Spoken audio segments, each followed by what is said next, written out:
السلام علیکم ناظرین، میں محمد اسلم حسین سیاست کی عالمی خبروں میں آپ سب کا استقبال کرتا ہوں۔ فلسطینی مزاحمتی تحریک حماس نے غزہ میں اسرائیل کے ساتھ جنگ بندی اور قیدیوں کے تبادلے کے معاہدے کے تحت 3 اسرائیلی قیدیوں کے ناموں کا اعلان کیا ہے، جنہیں کل رہا کیا جائے گا۔ حماس کی عسکری شاخ غزہ الدین القسام بریگیڈ کے ترجمان ابو عبیدہ نے ایک بیان میں اعلان کیا ہے کہ 15 فروری کو قیدیوں کے تبادلے کے چھٹے مرحلے میں جن 3 اسرائیلی قیدیوں کو رہا کیا جائے گا، ان میں الیگزینڈر ساشا تروفانوف، ساگوئی ڈیکل چین اور یا ہرن شامل ہیں۔ واضح کہ امریکہ اور اسرائیل کی دوہری شہریت رکھتے ہیں، جبکہ ٹروفانوف روس اور اسرائیل کی دوہری شہریت رکھتے ہیں۔ ترجمان ابو عبیدہ نے کہا ہے کہ قیدیوں کے تبادلے کا عمل 15 فروری کو ہونا تھا، لیکن اسرائیل نے جنگ بندی معاہدے کے تحت اپنے وعدوں کو پورا نہ کرنے کی وجہ سے اسے معطل کر دیا گیا۔ امریکی صدر ڈونلڈ ٹرمپ نے کہا ہے کہ اگر غزہ میں موجود تمام قیدیوں کو ہفتے کی دوپہر تک رہا نہیں کیا گیا تو جنگ بندی منسوخ کر دی جانی چاہیے۔ حماس نے گزشتہ روز اعلان کیا تھا کہ وہ جنگ بندی معاہدے میں اسرائیل کی رکاوٹوں کو دور کرنے کے لیے ثالثی کرنے والے ممالک کے عزم کے بعد معاہدے کے تحت قیدیوں کے تبادلے پر عمل درآمد جاری رکھے گی۔ قیدیوں کے تبادلے کے پہلے 5 دور میں اسرائیلی جیلوں میں قید 766 فلسطینی قیدیوں کے علاوہ غزہ میں 16 اسرائیلی اور 5 تھائی لینڈ کے قیدیوں کو رہا کیا گیا۔ آج کے اس خبر نامے کو نورانی لباس کی جانب سے اسپانسر کیا جا رہا ہے۔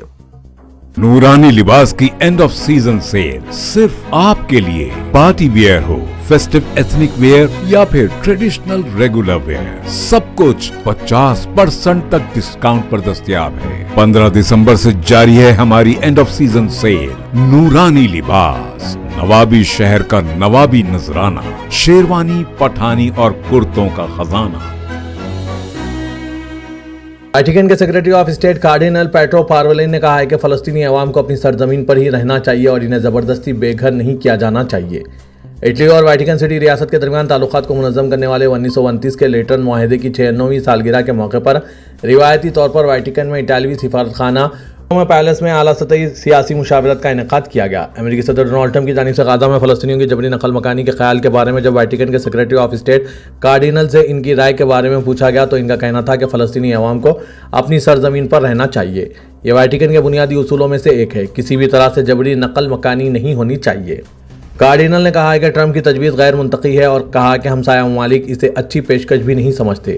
مثال کے طور پر ہم نے حال ہی میں اردن کے شاہ کو واضح طور پر نہیں کہتے ہوئے سنا ہے۔ ایک حل تلاش کرنے کی ضرورت ہے اور ہماری رائے میں بہترین حل 2 ریاستی فارمولہ ہے، کیونکہ اس کا مطلب لوگوں کو امید دینا بھی ہے۔ اس حوالے سے بہت کم معلومات ہے کہ فلسطینی قیدیوں کی رہائی کس طرح آگے بڑھے گی۔ توقع ظاہر کی جا رہی ہے کہ 3 اسرائیلی غمالیوں کو حماس کی جانب سے ہفتے کے روز رہا کر دیا جائے گا اور یہ جنگ بندی مذاکرات میں پیش رفت اور انسانی ہمدردی کے پروٹوکول کے نفاذ کے بعد ہوا، جیسا کہ حماس اس کا حوالہ دیتا ہے۔ پولیسوں کی کوششوں کے پیش نظر پورا ہو گیا۔ پچھلے کچھ دنوں میں بہت زیادہ تشویش پائی جا رہی تھی کہ جنگ بندی نہیں ہو رہی ہے، کیونکہ اسرائیل اس پٹی میں کافی انسانی امداد، ایندھن، موبائل گھروں یا خیموں کی اجازت نہیں دے رہا تھا۔ توقع ہے کہ اسرائیل اب فلسطینی نظر بندوں، قیدیوں اور لاپتہ افراد کی فہرست کا انکشاف کرے گا، جنہیں رہا کیا جائے گا۔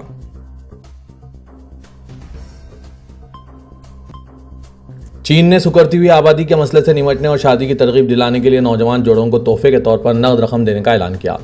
تائیوان کے اخبار ٹی پی ٹائمز کے مطابق چین کے شہر لو لینینگ کے شمار ان متعدد شہروں میں ہوتا ہے جہاں کی مقامی انتظامیہ شادی کرنے پر 1500 یوان یعنی $205 انعام کے طور پر دے رہی ہے۔ صوبہ شانسی کے شہر لولیانگ کے رہائشیوں زانگ گینگ اور وانگ لینبن نے شادی کی تقریب کے کچھ دیر بعد چینی حکومت کے نشان کے سامنے تصویر کھنچوائی، جس میں انہوں نے ہاتھ میں نقد کیش کا سرٹیفکیٹ بھی تھام رکھا تھا۔ یہ آبادی میں گزشتہ 3 سالوں سے مسلسل کمی واقع ہو رہی ہے، جبکہ نوجوانوں کے مقابلے میں عمر رسیدہ افراد کی شرح زیادہ ہے۔ گینگ میں 9 احاطہ جوڑوں کے لیے مختص 1500 یوان کی رقم دراصل ایک ماہ کی اوسط اجرت کے نصف کے برابر ہے۔ شہری زانگ گینگ کا کہنا ہے کہ حکومت کی یہ پالیسی شادی کی ترغیب دلانے کے لیے کافی مؤثر ہے، تاہم اس کے باوجود نوجوان شادی کرنے میں زیادہ دلچسپی نہیں رکھتے۔ ماہرین کے مطابق بچوں کی پرورش، تعلیم کے اخراجات اور نئے گریجویٹس کے لیے روزگار کے بڑھتے ہوئے چیلنجز ایسے عوامل ہیں جو شادیاں کرنے یا بچے پیدا کرنے کی راہ میں ایک بڑی رکاوٹ ہے۔ شہریوں کا یہ بھی کہنا ہے کہ حکومت کی جانب سے دی جانے والی رقم شادی جیسی ایک بڑی تبدیلی کے لیے ناکافی ہے۔ امریکی وفاقی عدالت کے جج نے ٹرمپ انتظامیہ کو غیر ملکی کانٹریکٹرز کے منجمد شدہ فنڈ بحال کرنے کا حکم جاری کیا۔ خبر رسائی ادارے رویٹرز کے مطابق عدالتی حکم نے ٹرمپ حکومت کو غیر ملکی امدادی کانٹریکٹ اور ایوارڈز منسوخ کرنے سے روک دیا ہے، جو 20 جنوری کو ڈونلڈ ٹرمپ کی حلف برداری سے پہلے طے پائے گئے تھے۔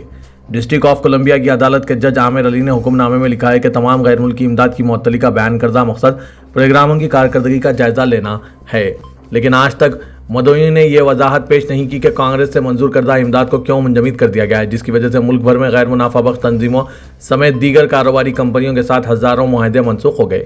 خیال رہے کہ صدر ٹرمپ نے سرکاری اداروں کو ختم کرنے کی کوشش میں انہیں وسیع پیمانے پر ملازمتوں میں کٹوتیوں کے لیے تیاری کا حکم دیا ہے، جبکہ کئی اداروں نے حال ہی میں بھرتی کیے گئے اہلکاروں کو پہلے سے ہی فارغ کر دیا ہے۔ ریپبلکن صدر وفاقی حکومت کی سطح پر بڑے پیمانے پر تبدیلیوں کا ارادہ رکھتے ہیں، جس میں بیوروکریسی میں سرکاری ملازمین کی تعداد کم کرنا اور اپنے حامیوں کو اعلیٰ عہدوں پر تعینات کرنا شامل ہیں۔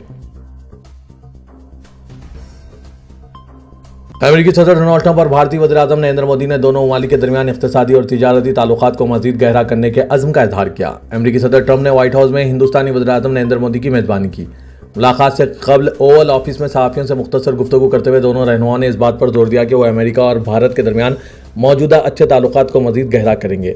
ملاقات کے بعد ڈونلڈ ٹرمپ اور نریندر مودی نے مشترکہ پریس کانفرنس کی۔ ڈونلڈ ٹرمپ نے کہا کہ اس سال ہم ہندوستان کو اپنی فوجی فروخت میں اربوں ڈالر کا اضافہ کریں گے اور F-35 لڑاکا طیاروں کی فراہمی کی راہ ہموار کریں گے۔ نریندر مودی نے کہا ہندوستان اور امریکہ 2030 تک اپنی باہمی تجارت کا حجم دگنا کر کے $500 بلین تک لے جانے کا ارادہ رکھتے ہیں۔ مودی نے کہا کہ دونوں ممالک باہمی فائدہ مند تجارتی معاہدے پر کام کریں گے۔ اگرچہ بھارت نے اس سے قبل روس سے S-400 فضائی دفاعی نظام خریدا تھا، لیکن اسے امریکہ میں متعلقہ پابندیوں کے قانون CAATSA سے مستثنی قرار دیا گیا تھا۔ امریکی انتظامیہ نے بھارت پر CAATSA کی پابندیاں عائد نہیں کی کیونکہ وہ بھارت کو جنوب مشرقی ایشیائی خطے میں چین کو متوازن کرنے میں ایک اہم ممالک کے طور پر دیکھتا ہے۔ ہندوستان نے اکتوبر 2018 میں روس کے ساتھ $5.5 بلین کے معاہدے کے ساتھ ماسکو سے S-400 فضائی دفاعی نظام خریدا تھا۔ پہلی کھیپ دسمبر 2021 میں فراہم کی گئی تھی۔ امریکہ میں غیر قانونی تارکین وطن کے خلاف سخت کارروائی جاری ہے، جس کے تحت مختلف ممالک کے غیر قانونی رہائشیوں کو خصوصی پروازوں کے ذریعے ان کے وطن واپس بھیجا جا رہا ہے۔ مہم کے تحت پہلے مرحلے میں 104 بھارتی شہریوں کو امریکہ سے ملک بدر کیا گیا۔ یہ افراد امریکی فوج کے C-17 طیارے کے ذریعے 5 فروری کو بھارت کے امرتسر ایئرپورٹ پہنچے تھے۔ تازہ ترین اطلاعات کے مطابق مزید 2 خصوصی پروازیں بھارتی شہریوں کو لے کر وطن واپس آنے والی ہے۔ پہلی پرواز 15 فروری کی رات 10 بجے امرتسر ایئرپورٹ پر اترے گی، جبکہ دوسری پرواز 16 فروری کی رات متوقع ہے۔ ذرائع کے مطابق پہلی پرواز میں 119 ہندوستانی شہری سوار ہوں گے، جن میں 67 کا تعلق پنجاب، 33 کا ہریانہ، جبکہ 19 کا تعلق گجرات، اتر پردیش اور مہاراشٹر سے ہے۔ امریکی حکام کے مطابق یہ تمام افراد غیر قانونی طریقوں بشمول ڈنکی روٹ کے ذریعے امریکہ میں داخل ہوئے تھے، تاہم اس معاملے پر سرکاری بیان کا انتظار کیا جا رہا ہے۔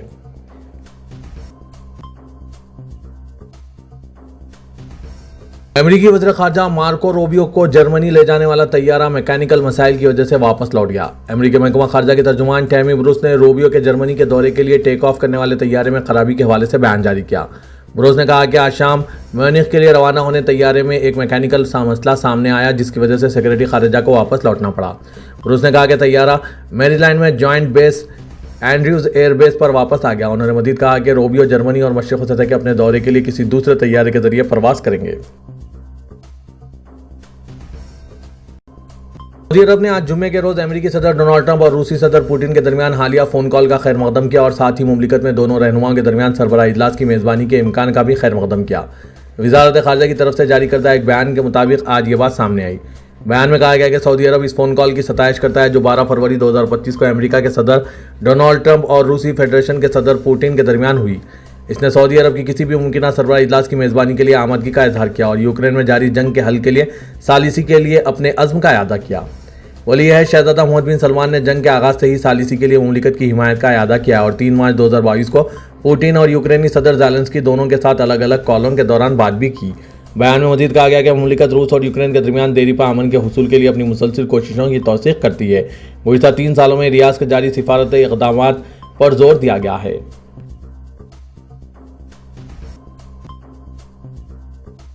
سعودی ولی عہد و وزیر اعظم شہزادہ محمد بن سلمان بن عبدالعزیز آل سعود کی ہدایت پر عمل کرتے ہوئے وزارت داخلہ نے سماجی تحفظ اور انسانی اسمگلنگ کی روک تھام کے لیے خصوصی ادارے کے قیام کا اعلان کیا۔ سعودی خبررساں NCSPA کے مطابق ولی عہد شہزادہ محمد بن سلمان بن عبدالعزیز نے سیکورٹی کے نظام کو بہتر بنانے اور انسداد انسانی اسمگلنگ و دیگر جرائم پر قابو پانے کے لیے جامع انداز میں کام کرنے کی ہدایت جاری کی۔ وزارت داخلہ کا کہنا ہے کہ معاشرتی سیکورٹی ادارے کو ادارے امن عامہ سے منسلک کیا جائے گا، جس کا مقصد مختلف نوعیت کے جرائم کا سدباب کرنا، افراد کے وقار اور بنیادی آزادی کے تحفظ کے لیے قانون و ضوابط پر عمل درآمد کو یقینی بنانا ہے۔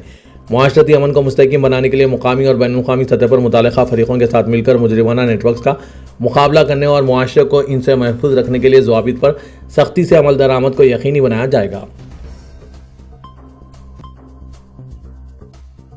صدر ترکی رجب طیب اردوغان نے کہا ہے کہ امریکی صدر ڈونالڈ ٹرمپ کو نئی جنگ نہیں بلکہ امن قائم کرنے کے لیے اقدامات اٹھانے چاہیے۔ صدر اردوغان نے ملیشیا، انڈونیشیا اور پاکستان کے دوروں سے واپسی کے بعد طیارے میں صحافیوں کے سوالات کے جوابات دیے اور حالات حاضرہ کے بارے میں جائزہ پیش کیا۔ غزہ کے حوالے سے ٹرمپ کے بیانات کا جائزہ لیتے ہوئے اردوغان نے کہا کہ بدقسمتی سے امریکہ ہمارے خطے کے حوالے سے غلط اندازہ لگا کر اس جغرافیائی تاریخ، اقدار اور اہمیت کو نظر انداز کر رہا ہے، جس سے امریکہ کو کوئی فائدہ نہیں پہنچے گا۔ انہوں نے کہا کہ انہیں توقع ہے کہ ٹرمپ انتخابات سے قبل کیے گئے وعدے پورے کریں گے اور قیام امن کے لیے اقدامات اٹھائیں گے۔ ترک صدر نے کہا کہ غزہ میں نسل کشی کے خاتمے اور دیرپا امن کے قیام کے لیے تمام ممالک کو تعاون کرنا چاہیے اور عقل سلیم سے کام لینا چاہیے۔ پائیدار امن کے حصول کے لیے بین الاقوامی برادری اور خاص طور پر بڑی طاقتوں کے لیے تعمیری موقف کا مظاہرہ کرنا بہت ضروری ہے۔ ملک بدری سے متعلق امریکہ اور اسرائیل کے بیانات پر رد عمل ظاہر کرتے ہوئے صدر ترکی رجب طیب اردوغان نے کہا ہے کہ خاص طور پر ملک بدری کو قبول کرنا ممکن نہیں، یہ ایک مکمل وحشیانہ فعل ہوگا۔ سعودی عرب کے لیے پاکستان سے فضائی سفر میں دن بدن اضافہ ہو رہا ہے۔ یہ سفر جو پہلے زیادہ تر حج، عمرہ اور روزگار تک محدود تھا، اب سیاحت نے اس سفر میں مزید اضافہ کر دیا۔ مسافروں کی تعداد میں مسلسل اضافے اور ڈیمانڈ کو دیکھتے ہوئے نہ صرف پاکستانی بلکہ غیر ملکی ایئر لائنز بھی پاکستان سے سعودی عرب کے لیے اپنے فضائی آپریشنز کو وسعت دے رہے ہیں۔ پاکستان سے سعودی عرب کے درمیان کئی قومی اور بین الاقوامی ایئر لائنز آپریٹ کر رہی ہے، جو مسافروں کو مختلف شہروں سے براہ راست پروازوں کی سہولت فراہم کرتی ہے۔